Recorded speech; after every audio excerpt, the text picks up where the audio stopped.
Hello, my name's Charlie Winston, and this is my podcast called As We Are, which is inspired by my most recent album, As I Am.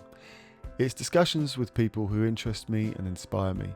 Some of those people you may know, but others you may never have heard of. But that's not the point, you see, because I'm simply interested in people. So, without further ado, I shall let you discover this episode. Take me as I am.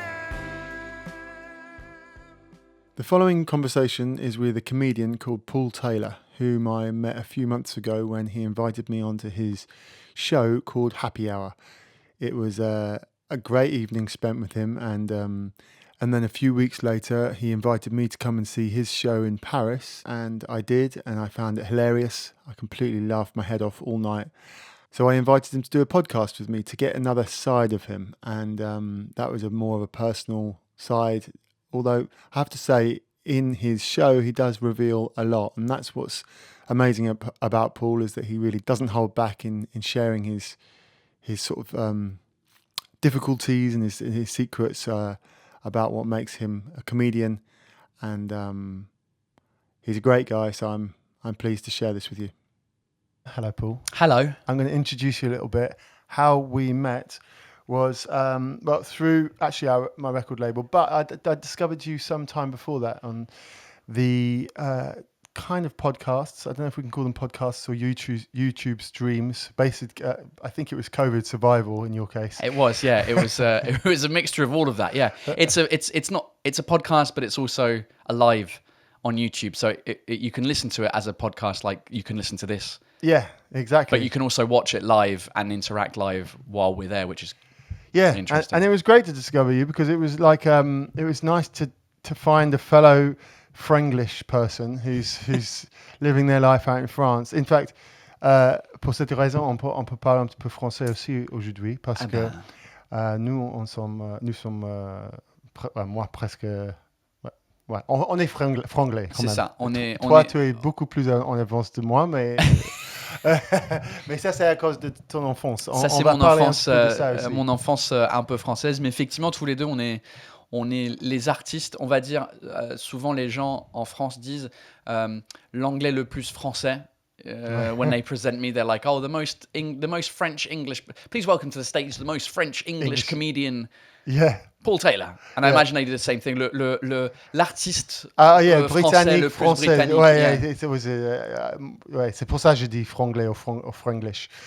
Mais la première fois quand j'ai été vu sur YouTube, sur ton channel, j'avais un petit peu peur, parce que tu as une grande personnalité dans ton je crie très fort. Ouais.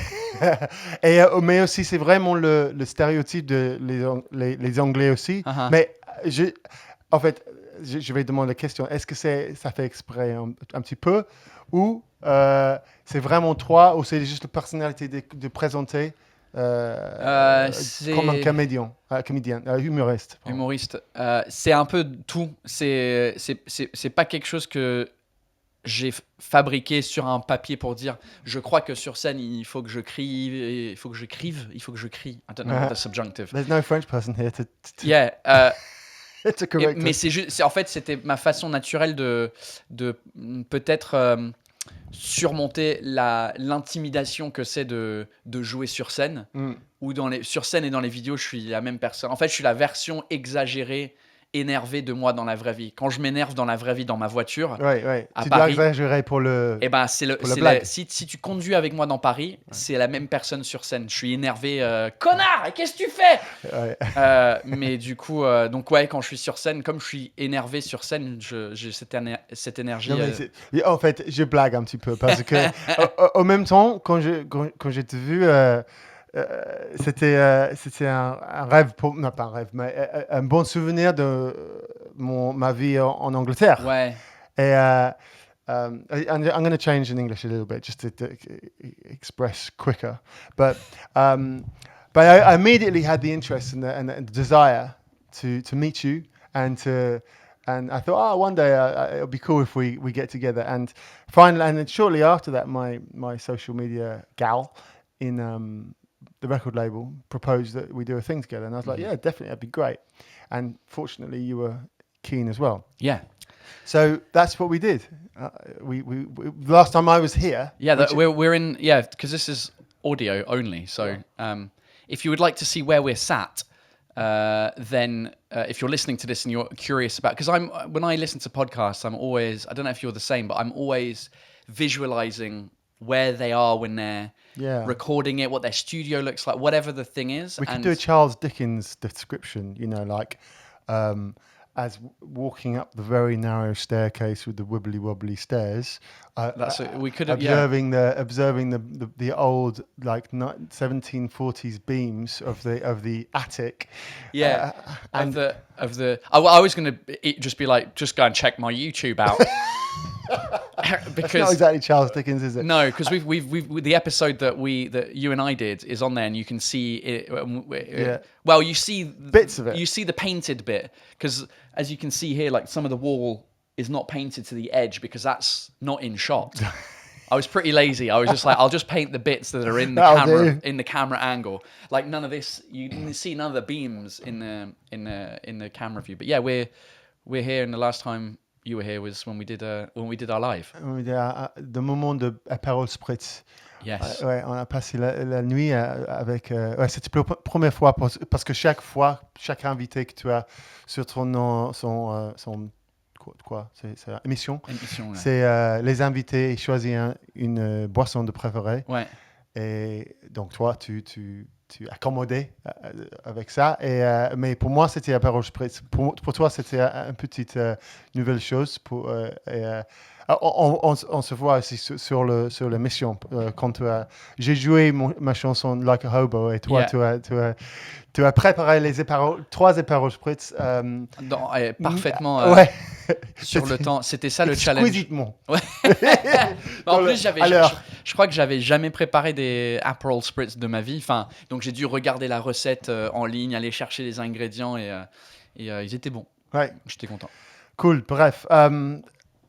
Now I have to think in English but depuis là, donc c'était intéressant pour moi parce que quand on a rencontré, en fait, on avait beaucoup de choses en commun, et c'était pour moi très intéressant aussi, pas juste les trucs rigolos qu'on a fait sur la mission et la vie qui existe, et toutes les choses que tu as fait dans tes sketch, comment on dit sketch en français? Sketch, c'est sketch, ouais. Donc ton spectacle. Ouais. Tu parles beaucoup de les choses entre les Anglais et les Français, et les différences et les difficultés, le loss in translation. Mais en dessous ça, under that, there is also you're a human being. Mm-hmm. You've got a life. You've got a family. You've got a new family with a 3-year-old, is it, Carl? And your wife helps you out or you work together on the work that you do. Yeah. And we try to. we try and figure it out. Yeah. Yeah. I think we're still trying to figure it out. And definitely we connected on that level as well. I'm also a dad, a little bit on advance. De toi. And I certainly don't want to be giving advice, but I certainly think there's things we can share. Well, because the difficult thing as well for me is, out of my really close group of friends who are in the UK still, who are mostly all in London, I'm the only one to kind of be married and have a kid. There's one other that has that experience, but I speak to him less, and I speak to the London crew, and so I don't really have anyone who's in my situation who's further down the line to be like, oh, look out for this might happen, like here's some of the things, whatever. Like if I do speak to people who've got kids that are older than mine, they are in normal jobs, like 9 to 5. It's not like this weird schedule, touring, artistic thing that we have. So I think that's also part of the reason why. Yeah, and we were talking about that at lunch today, just about how it's hard for us sometimes to call ourselves creatives because everyone's got the ability or the possibility to be creative in their life and what they do. I mean, even an accountant can be a creative-minded thinker. Yeah. Is that the right way to phrase it? Creative-minded? Or creative thinker. Creatively minded. But it's as we were saying, it's about you have to get yourself in that mode. You have to give yourself a certain amount of space to do what you do. And as much as it's important to go on stage, it's also important afterwards to have the time. Anyway, so look, this is the podcast as we are. I'm excited about it. Cool. Excitement's a very good start. And it's taken from my album As I Am, which we've already talked about in a little bit on your YouTube Podcast, channel. Yeah, let's call it a podcast. Yeah, it's a podcast that's also a video. Yeah, okay, cool. A video podcast. Which is also known as an interview. But usually interviews don't involve that much alcohol. Anyway, and so often I start off with the song a lot of the questions I'm going to ask are going to be based on songs. Mm-hmm.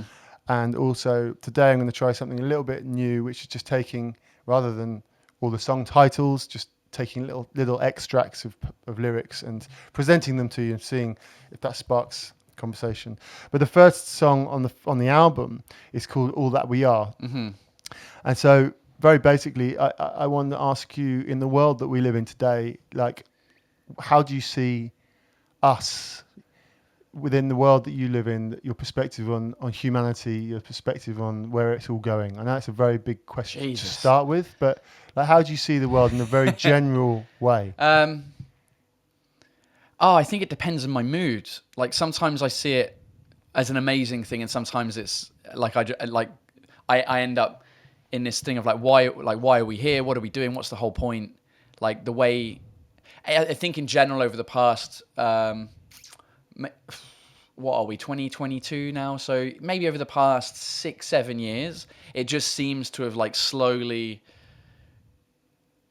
and maybe that's also because I'm getting older as well. And I feel like the older you get, the more grumpy you get with society and politics and all the kind of stuff. You know, when you're young, you don't necessarily care about politics. You're like, the world is, I'm going traveling. I don't you're not really tied down to a place or, and then the older you get, the more stable you become, the more you pay attention to those kind of things. And obviously, it kind of, I guess since Brexit happened, or it got decided in 2016, I remember that. You go, oh, okay, this is interesting. And then, a couple of months after that, or maybe it was a couple of years. No. But whenever Trump got in, I think that was 2016 as well, or 2017. Yeah. Anyway, those two things happened kind of at the same time, and you're like, oh god.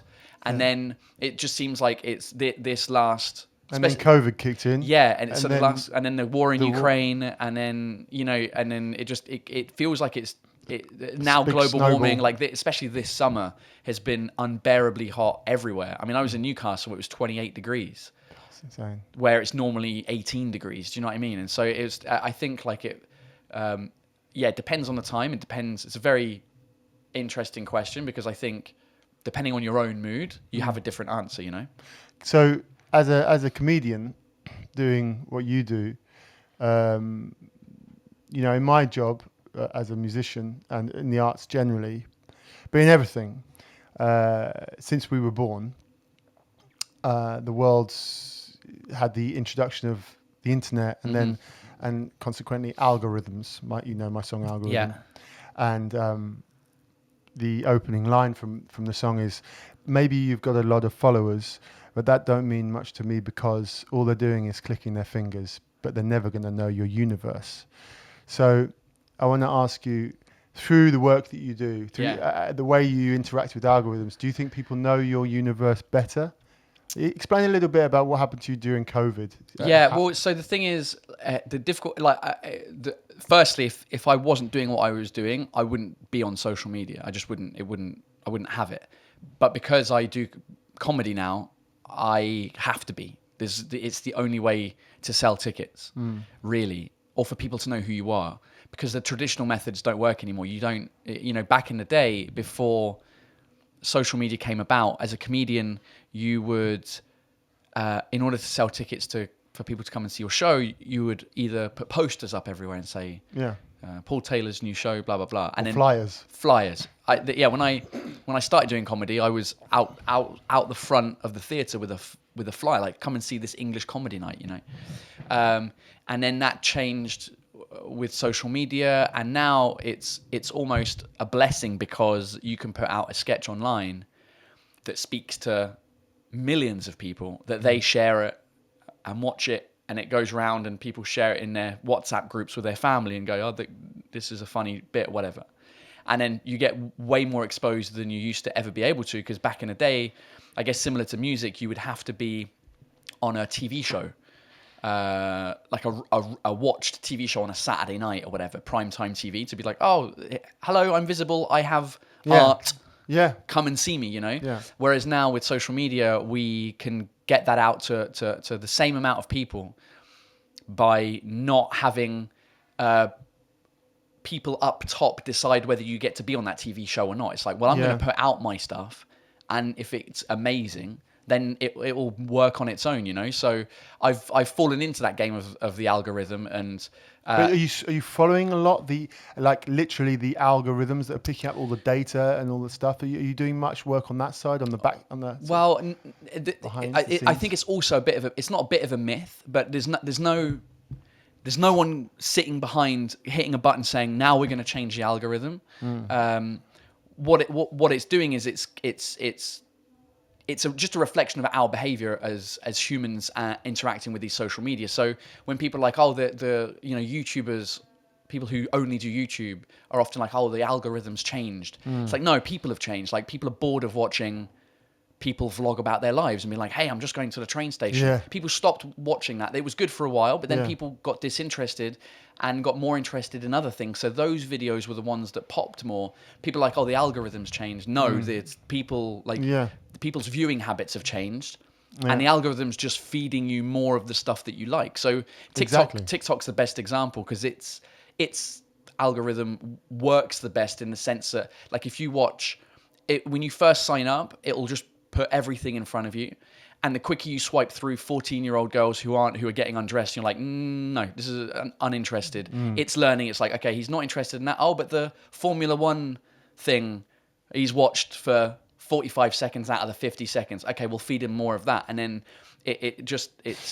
so that's interesting, because when it comes to you're really established, or your algorithm's really established in following you and knowing exactly what you like. This is the part where I start to question how is this part of the contribution towards where society is being separated, and because I get the feeling that, not the feeling, but I observe that our societies are becoming much more radicalized now. I mean, if you're a Republican, you are a Republican, and you don't engage in any other kind of opinion. And if you're a liberalist, then you don't engage at all, or even know what people are talking about.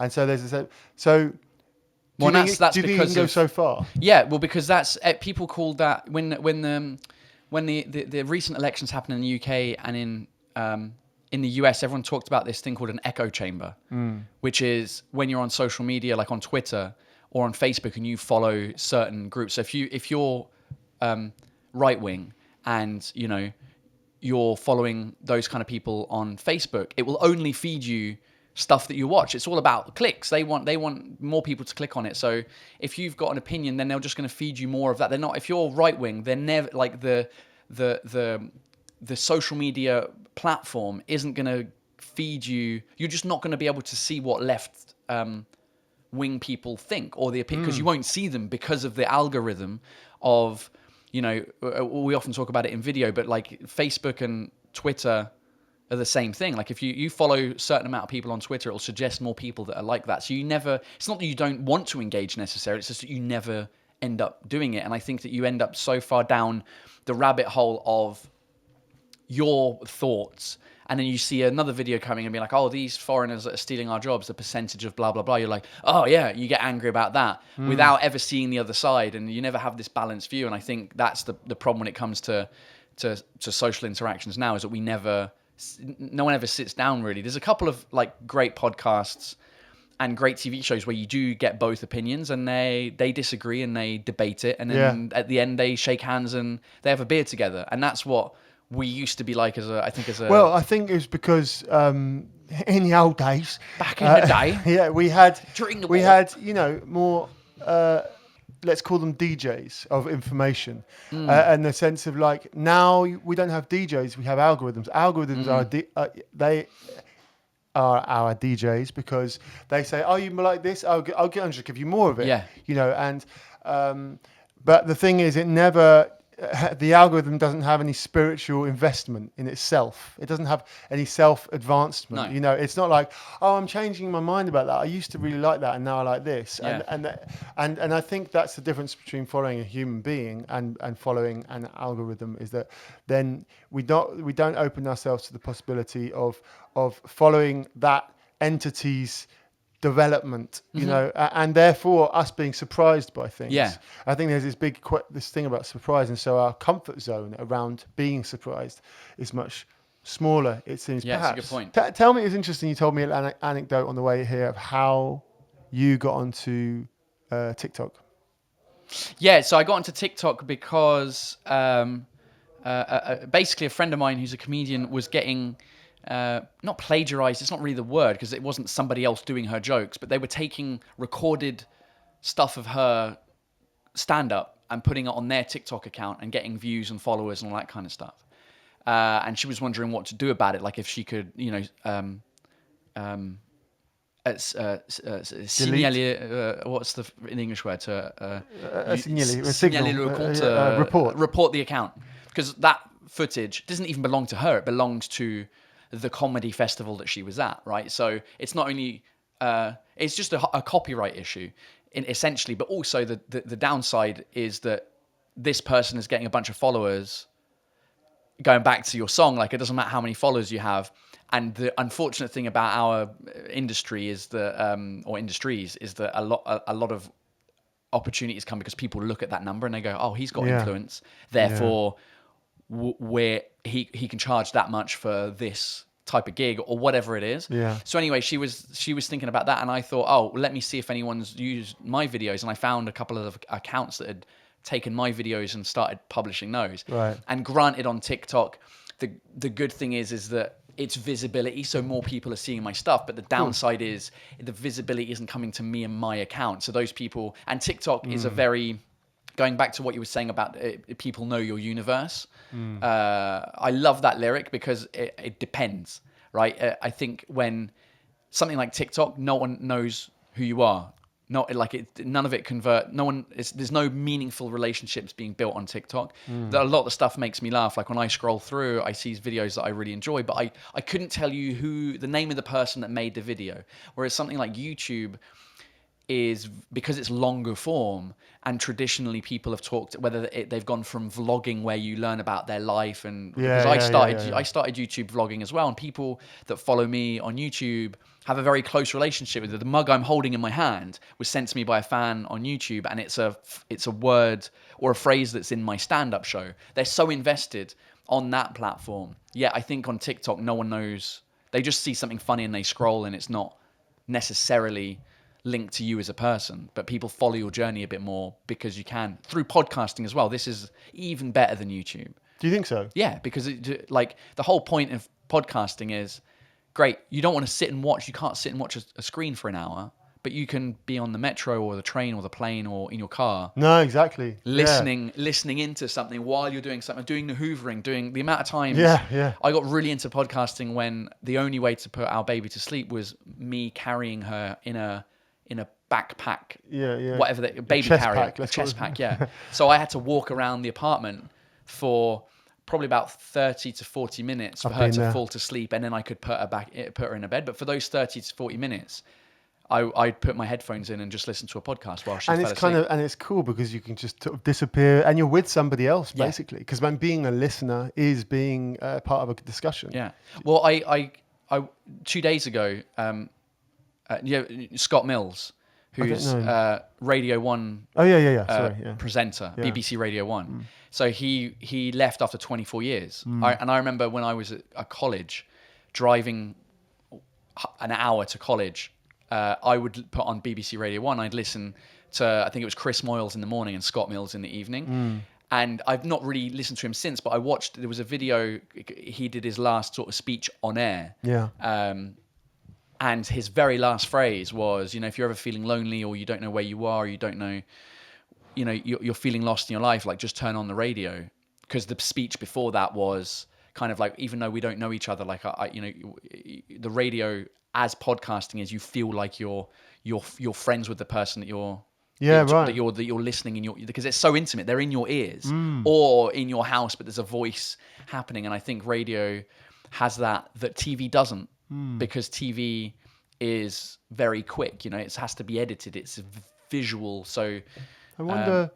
It makes me think of when radio first came into play. Now, if we listen back to really old radio recordings, a lot of it is verbal. It's one person. You know, the most famous is the Fireside Chats by, I think it was Roosevelt. And he through the war he was doing once a week, talking to the audience, talking to the American people. And a lot of now it's just music. Yeah. There's still a lot of talk, but is that the tolerance for talk went down. But I think it's actually growing up now. I think a lot of people want to feel that connection on a deeper level, hence the reason we're here. Yeah. But and that people are going through the same thing that you are, you know. I think that's the great thing. You listen to a podcast and you go, oh shit, I'm not the only one in this situation. Yeah, quite. So it's about opening our eyes, or having our eyes opened, and that leads me on to a song of mine called "Open My Eyes." I like what you did there. Thanks. Smooth, doesn't it? Finding ways. It was much like the whole record. It was inspired by a quote by Viktor Frankl, and I'm going to paraphrase the quote because I can't remember exactly, verbatim. But he says, between stimulus and response, there is a space, and in that space is our freedom to choose. And I kind of sort of put it in my own poetic way in the track, saying, I've seen a space that glimmers in between each comeback we throw before we think it through, and that's where it all belongs to me, and it all belongs to you. Mm-hmm. And so that's what I've been working on in my life, primarily with my wife and my kids, but everyone. And I thought about it with relation to you and being on stage. Well, yeah, first off, I'm going to ask about being on stage, because as a comedian, you're working in this kind of highly concentrated vortex of a moment where you're delivering your sketch, and it's all based on failures and the disasters of your life, and trying to crystallize them into in a way where we can have distance enough to find it funny. Yeah.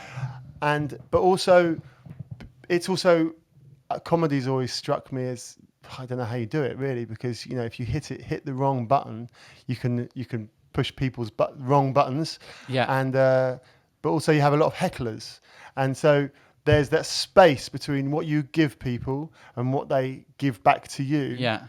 And in that space, how much do you occupy that space on stage, where you're ready for things to come back, and you're also, capitalizing on the moment to get your joke across? Like in France, which is where I do most of my gigs, and even if I don't do them in France, it's for French people. If I do a show in London, it's for French people. They don't have the culture of heckling, because they don't really have the culture of stand-up comedy. It's not yet an art form that has public-wide appeal.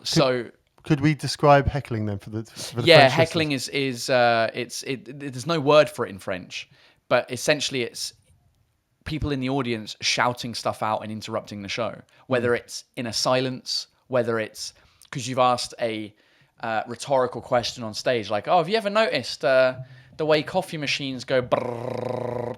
And some guy might be like, yeah, mate, shut up. Yeah. Do you know what I mean? Like, yeah, it's not funny. That's in English, specifically British English comedy clubs, there's a lot of hecklers. There's a lot of that happening. So I don't have to deal with that.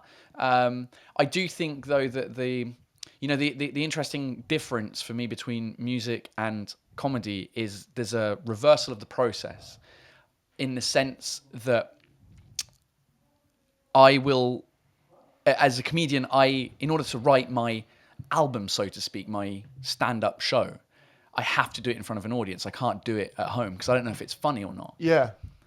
I know that what I'm saying is deep and meaningful, but you still need jokes. As a comedian, that's your job, is to make people laugh. If you make them go through other emotions, great, but the primary reason people come to see comedy is to laugh.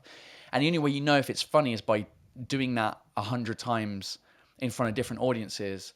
And where you get that feedback is you listen to them and you go, okay, that's funny. And sometimes, as you said, you push the wrong button, and either you can sense that they got annoyed, you sense that they pull back because it's a topic that is taboo, maybe, or it's just not funny and you get silence. And so you have to work on that. And then so you do that, and then you take it on tour once it's ready. And then at the end of the tour, you film it, and that's the product that most people see. You know, if out of a 3-year tour, let's say 50,000 people come and see me,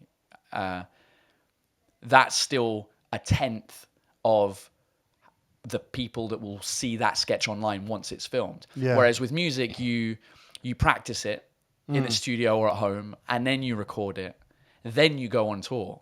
So people have the finished product before they come and see. They want to come see the finished product live. Whereas comedy, if you've already seen the jokes, you don't necessarily appreciate them that much the second time round, because a lot of comedy is in the surprise. And there's a punchline where you twist it and you go, oh, you know, like I have a joke where I talk about I became a dad and it's shit because she's really annoying and she complains all day, and I imitate. I just go, wah, wah, wah, and then I go, and that is just my wife, right? And so the twist there is like, people think I'm talking about my daughter complaining, and I'm talking about my wife. But the second time you hear it, you know and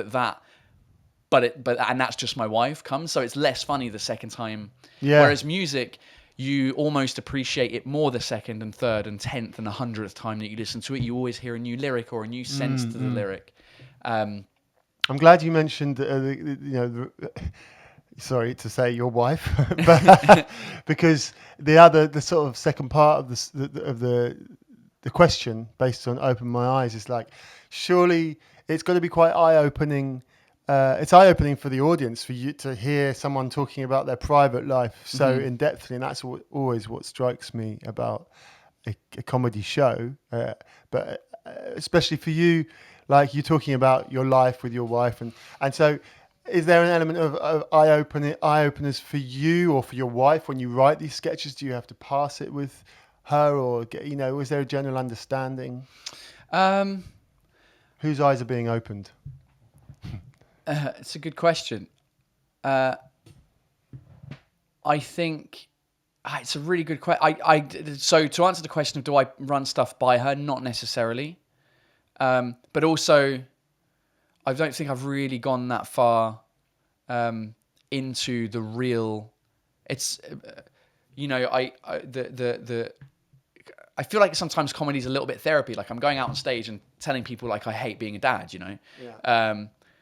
and life is really difficult. But it's also laced with jokes. So, the audience are always probably thinking two things, like how real is this? Because obviously everything's exaggerated for the comedy, right? So there's certain things that you add on to stories to make them more funny. Again, because that's at the point where I am in my career. At some point, maybe like I'll be fully vulnerable on stage, but then it's not necessarily a comedy show. Then it's more like maybe a TED talk, So it's finding that balance. Like I'm of the opinion that I like talking about myself in real life because I know that other people are going through similar things.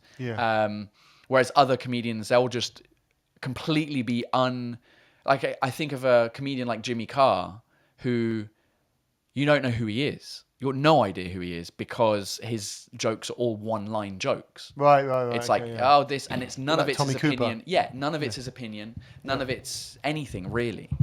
Which is, I mean, I don't know if music is in the. I feel like all music that I listen to, whether it's acoustic, whether it's pop, whether it's rap, I feel like there's a reality to the lyrics that are in there. I don't think anyone's making a song up thinking, people like talking about relationships, so I'll make up some. So you're not being protective. I'll read you a lyric. Maybe I just said too much, barging in and losing trust. Maybe she was right to laugh.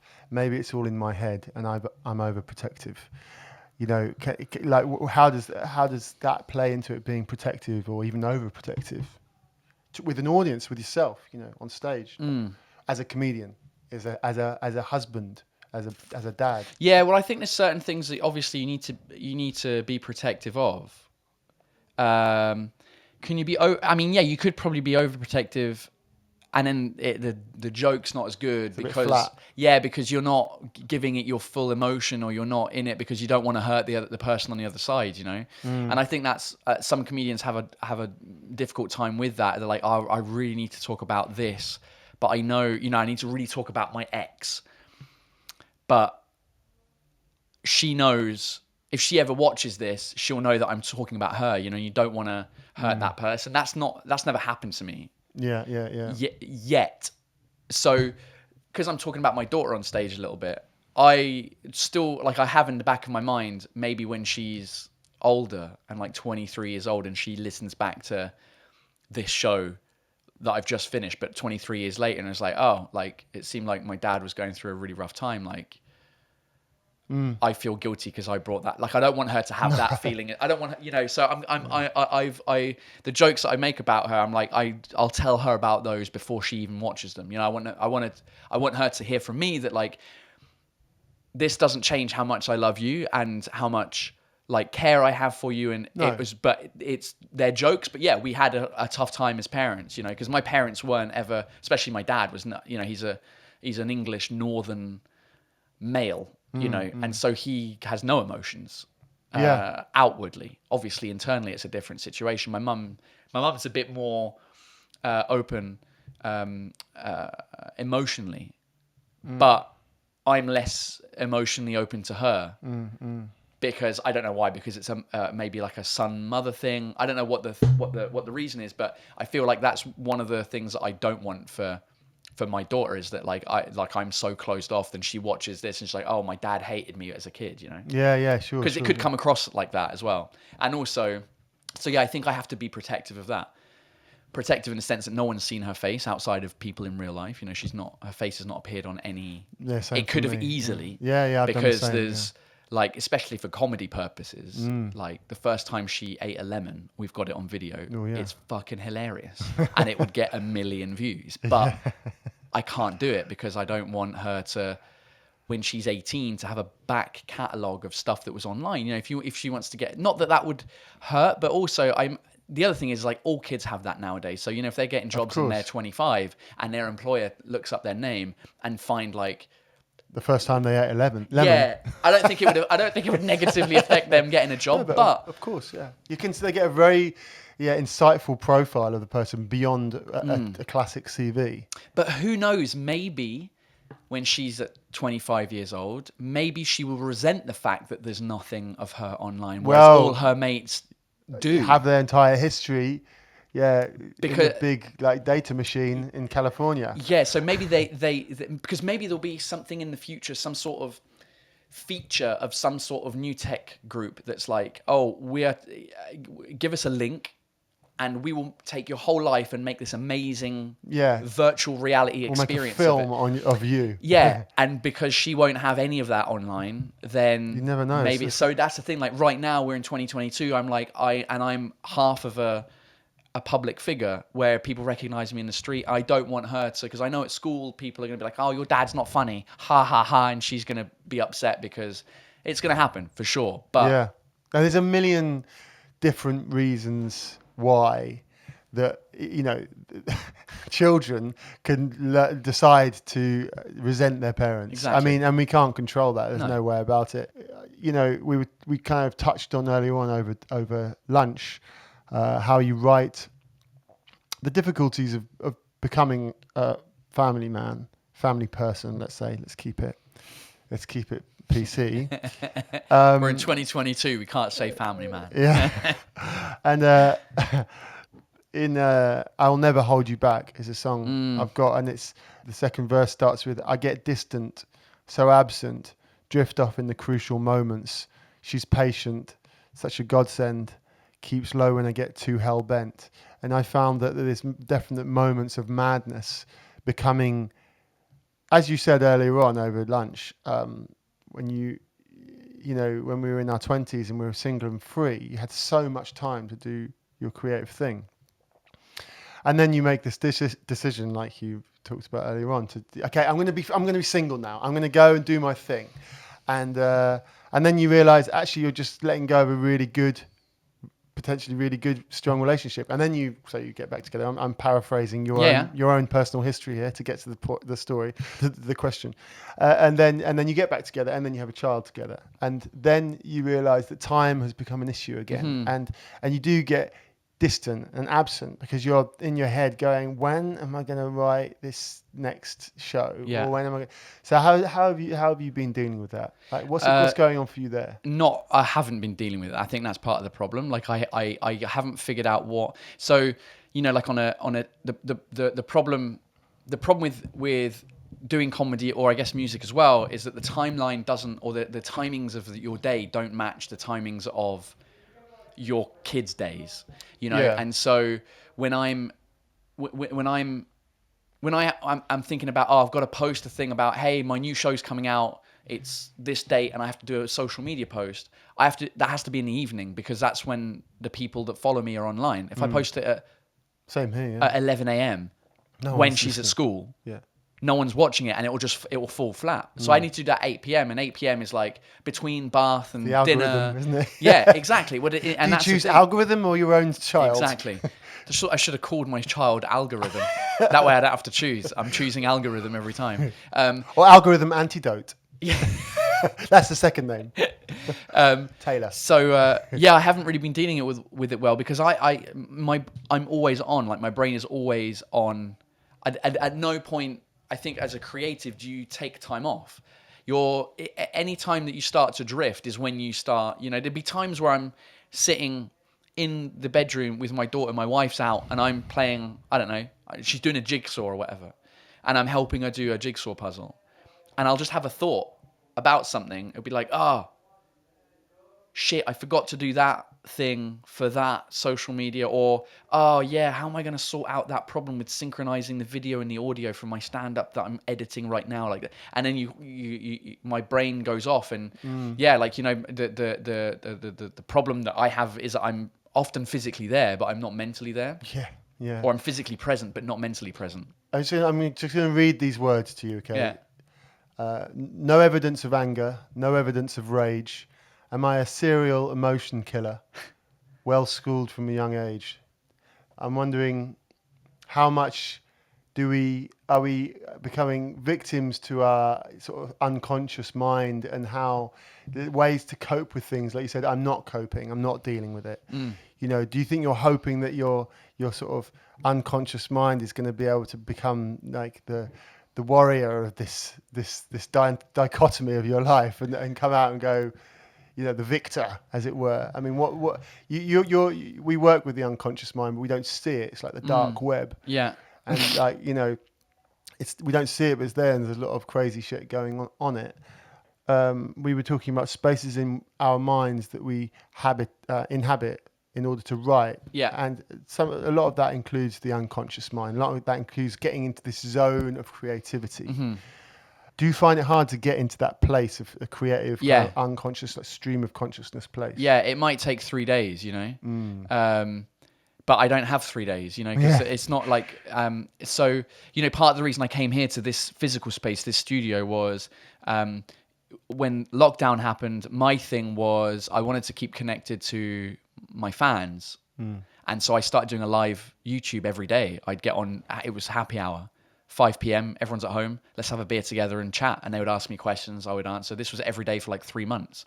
And then when lockdown finished, I still didn't have a job because the theatres weren't open. So everyone else went back to work, ish.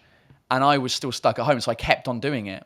And at some point, after a few months, I asked my producer, who produces my stand-up show with me, she had this attic space here. And I'm like, perfect. It means I can not be at home, not annoy my wife while she's looking after, or trying to look after our kid, and be online and be like, hey everyone, it's fucking happy hour, blah, blah, blah. And so I was like, great, I can come here, paint the wall, and I have a physical space to come to where I can find my mental space. Yeah. The problem is because there's 8 people working downstairs. When I go down and get coffee, we end up chatting. It's like, oh, Paul, the ticket sales are going great, or they're not going so great. And then I get distracted and I get taken out of that flow state. Yeah. And I realized the reason why it worked so well for me for my first stand-up show was my wife still was working in law, and so she was getting up at 7 a.m. before I was awake. Wow. And then she didn't come back till 7 p.m. And so I had all of that whole day in my own house free to just do what I want, watch a YouTube video, get inspired by an interview I've heard with another comedian, being like, oh, okay, that's a really cool, and then write, and then just be in my own head, which since she started working with me in 2017, even before we had a kid, I didn't have that because we were both working from home technically, and so we were both at home in we live in an apartment, or we lived in an apartment in Paris. So there was no separate physical spaces. There was a living room with a like an open kitchen, and that was our working space. So I for 5 years I haven't had that mental time alone. I think I just need to find that again. Of course. I mean, without putting too much pressure on my wife, and it's trying to find the right balance, isn't it? Yeah. Where you can do it and you're not worried about them. You can, because we don't want to be like going to work full of worry about what's going to happen when we get home. Yeah. And you want to have the safety of knowing that everything's taken care of. Well, it's not even, I'm not worried about them. I'm worried about her doing too much, like her getting to the end of her tether looking after a young kid, and not feeling supported because I'm not there. Yeah, right, yeah. Everything's going to be fine. Like, I'm not, But the thing is, like, we bought a house just in the suburbs of Paris, where at the end of the garden there's a little space about this size, like 11 square meters, which is going to become like my little man cave. It's great. But because I'm still at home, obviously the kid's going to be playing in a thing, and then I'm still not going to be alone. That's what I was talking about. Unconsciously we're aware of these things going on. When I was living in Paris in 2011, I had an amazing apartment, and but I like all apartments in Paris, I could hear everything around me, up, down, left, right. I could hear all the neighbors and everything. And I had my piano in the apartment. Oh, and I did play, but I just, it's like this little unconscious knowing that someone could be listening to what one is doing. Of course it takes, I guess, you could say, okay, we could just sort of man up and just get on with it. But it doesn't work like that. No, like you have this, you've got, it's a fragile place. It's a very vulnerable space to create something, and a lot of the time we're dealing with our own doubting mind. Well, and I imagine with you, like sometimes it's really hot in here right now. The windows aren't open because otherwise the sound would be annoying for the thing. But even when I'm in here and I have the windows open, if I want to record something, I shut the windows because I'm self-conscious that they're going to hear and be like, what the fuck? Especially because I'm doing it in English as well, and I'm like energetic in front of the camera, but they don't know what the hell is going on. Like, what the hell is he doing? Do you know what I mean? Yeah. And so like I have this self-conscious thing and I can imagine it being the same way especially with you, if you're writing new songs, let's say the neighbors know who you are, and they're like, oh, Charlie Winston lives downstairs. And then they're like, oh, I'm hearing his song before it's even a song. And then that's the crazy thing, it's all in our head. A lot of the time these things, you don't even know what people are thinking. Some people might not even care, so we never know. It's true. And that's the thing, we can project onto the world so much which isn't actually in real existence anyway. No. I mean, often they might be even at work. Well, that happens to me when I go, I would think that, so somebody else is definitely thinking that. There's time is running out, and there's two other things songs I'd like to cite, if I may. Yes. Because one is a song called Exile. Yeah. And it's it's my favourite song of the album. Oh, thank you. I love it. Not thank you. That was on behalf of the song saying that. And the video's amazing as well. Oh, cool. With the piano in the lake and stuff. In the lake in Verdun, Gorge de Verdun, which there's no water at the moment. It's completely dried up. Yeah, totally dried up over summer. Anyway, the song is talking about 3 kind of levels of exile, and I'm actually going to say self-exile because all of them are more or less imposed by myself. It's not actually like I got kicked out of my country by the government and they wouldn't let me back in. But the first is on the musical level. That's, I guess, less in my control, where my music hasn't really travelled back in the way that I would have hoped to travel back to the UK. Yeah. It's stayed on continental Europe mostly. And the second is the fact that, and this is more my choice, I chose to meet a French girl in LA, granted, but then we ended up coming back to France. We had kids, so it was better with me going on tour for us to live in the south of France near family here, so that when I'm away, there's support for her. Yes.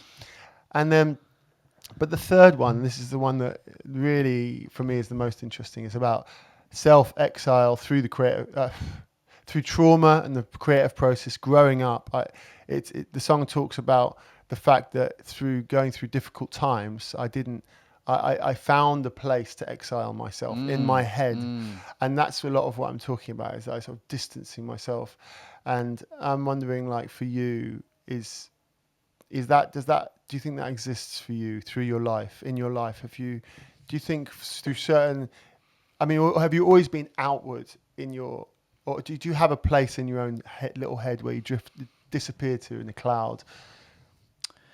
No, not necessarily. I remember as a kid, it was probably video games. Right. I was massive into video games from about the age of 6, when I had like the first, whatever it was called, Sega Mega Drive, Master System, whatever it was. And then, so I was huge into video games until I went to university, basically, until I was 18, because I was always changing where I lived and changing schools every 2-3 years. So I never had like a hardcore, like a core friend group, because they were always changing. So I would be really into video games. I guess that was my escape into some sort of fantasy world. Not necessarily that I wanted to live in, but it was just, otherwise I was bored shitless, you know? So how does exile speak to you then in the way that you were saying if it does? The first opening lines is, going home to exile, was I lost or found? Never thought I'd miss you till I hit the ground. You've chosen to be in France. Yeah. So how does it work for you? And a lot of your sketches about comparing England and France, and so there's this element of. Well, I think we're in a similar situation in that sense. As like none of my comedy has made it to the UK, but also not a lot of it's in English. But the videos, the TV sketches, like the mini series that I made, that was kind of the thing that blew up for me. That was all in English with French subtitles, but it was so based on French life that it doesn't hit anybody that doesn't know France or has lived here, because it's so specific about certain things of life in France. So yeah, I came over here when I was 22, 23, but for a completely other reason. Like it was when I was working at Apple and they were opening up Apple stores here. So I thought, great, let's move to France. That was always part of my plan. And before that happened, I met my wife in England at university, and she was from Paris. So I was like, perfect, stars have aligned, because I'd recently broken up from like a 2-year relationship, and I was like, I'm not allowing myself to get emotionally attached to anyone, because I know I'm going to move to France at some point with Apple, because they're going to open a store at some point, and I will move there when they do. And then one night I met a French girl. I was like, oh, okay, maybe I will let myself get attached, you know, and that ended up happening. And 14 years later, we're still here, but. Yeah. And are you completely at peace with that choice to settle here? And yeah, less and less recently. For some reason, but maybe that's just because my general mood is shit. Is that say it as it is? Yeah. Hey, as we are, right? The things annoy me more. Things when I first moved here, certain things annoyed me, and I think I got it out by bitching about it on stage. Yeah. And now you're not having that outlet. And maybe it's not that I don't have the outlet, but it's like the thing. Yeah, but I start getting annoyed again of like certain things. Like I went, just admin stuff, just fucking French banks and all this. We talked about at lunch. You got like 5 credit card account or 5 card account, like 5 bank accounts. Yeah, I'm the same, and I can't. It drives me fucking crazy because you can't on that one. It is a limit for that, and on this one, and it just some things I'm just like, oh god. Other countries are so much easier than here. So do you feel like you're in a bit of a storm at the moment? You're in a bit of a mental storm? Yeah, for sure. And some of that's family, some of that's work, in a thing of like, cool, I'm now going to do my 3rd tour, my 3rd stand-up, my 3rd album, right? But it's probably going to be very similar to the first 2, just new stories and new jokes, but a similar sort of vibe, a bilingual sort of thing going on. But at some point, I know that I'm going to have to go to the UK and do comedy clubs in the UK. I would like to do comedy in English for English people or Americans about France, because who doesn't like making fun of the French? And I think I can do it. But I just need to figure out how I would do that. But that would implicate me being either us moving to the UK for a bit, either me moving to the UK for a bit. There's a lot of logistic stuff. Because just even being on tour normally, where we both live in the same place, is logistically complicated. Where it's like, all right, cool. I'm going to go. I'll be away for a week. I'm doing 3 separate gigs, but I'm traveling. And when I come home, I'm going to be knackered. And I'm going to need like 3 days to get back to a normal human being. That sometimes is hard. What you mean when the alcohol's out of your system? Yeah, because I'm getting older and the hangover takes 3 days. Yeah. But that's like really hard to justify, as well. And every time me and you talk, you're always somewhere else. You're more on the road than I am. Yeah, true. Because you've got more like. Well, not true actually. No, not recently, but I like the fact you see it that way. I think a lot of people see it that way. Well, because every time you leave me a voice message, you're like, yeah, I'm in Berlin Airport. I'm like, fucking, he's always in Berlin Airport. I was always in Berlin Airport for a couple of weeks. Berlin or Frankfurt or Luxembourg. Yeah. But yeah, I think that's, the. Do you think you're the kind of person, when you're in the middle of a crisis or a bad situation, you're even depressed, let's say, are you able to see that the storm will pass? Do you think you have that facility in your personality makeup? I think yes. Yeah, I think this too shall pass, right? I think we talked about this on my storm too shall pass is the song, but it comes from the biblical reference. This too shall pass. Yeah, and so I think so, but it's that thing of like, can I help it pass quicker? What can I do to make this go away quicker? So. All right. Yeah. Yeah, it's a really interesting. It's an interesting. So listen, Paul, I want to wrap up the talk with one more citation and question. Yeah. Okay. It's from the song "Letter from My Future Self," and I'm just looking for it. Yeah. So I'm opening a letter from 2063. The date is on the header. It's signed and sealed by me. Should I pay attention or hide it on the shelf? I'm opening a letter from my future self. And then I go on to talk about how, the advice my 84-year-old self is going to give me at my humble age of 22 now. The maths doesn't work, but we're living in, multiple universes here, and that's a great one for me. What would your 84, 85-year-old self say to you now? You've got to try to... This is very difficult, this exercise. It took me a week to write that song. So, imagine the kind of man that you'd like to be when you reach that age.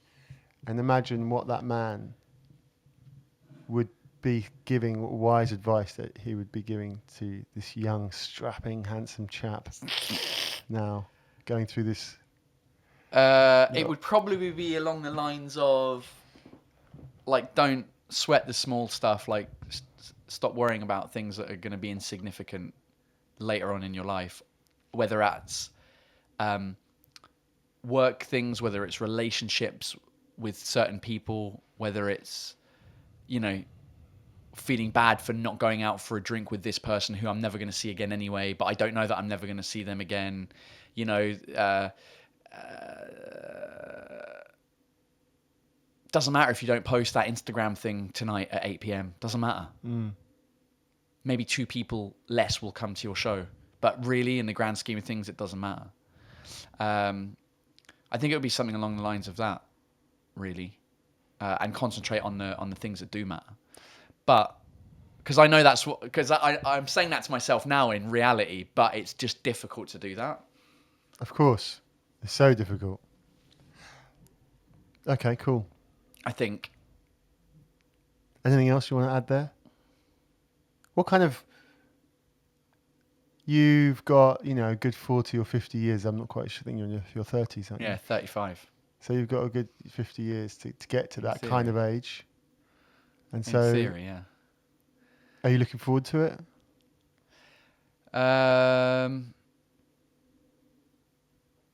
No, not really.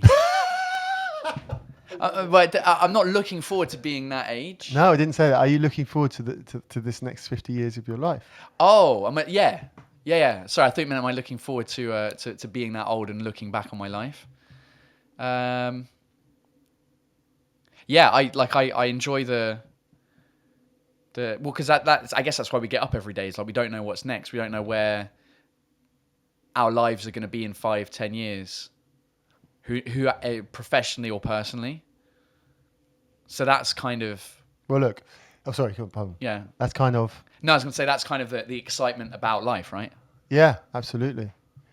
So this is recorded now, so you can listen back to this in 40, 50 years and verify whether... I bet you if I listen back to this in 2063, I'll be like, what a fucking prick. Oh, don't sweat the small things, obviously, you dickhead. But you didn't think about this, did you? All right, Paul. Thanks very much. Thanks for having me. Yeah, it's a pleasure. Cheers. Now we'll dump my memory card onto your computer. Should put in the credits, audio engineering by Paul Taylor. Yeah. Microphones and SD card supplied by... It's still recording, so it's all going down in history. This is staying. Good times, thanks. Right.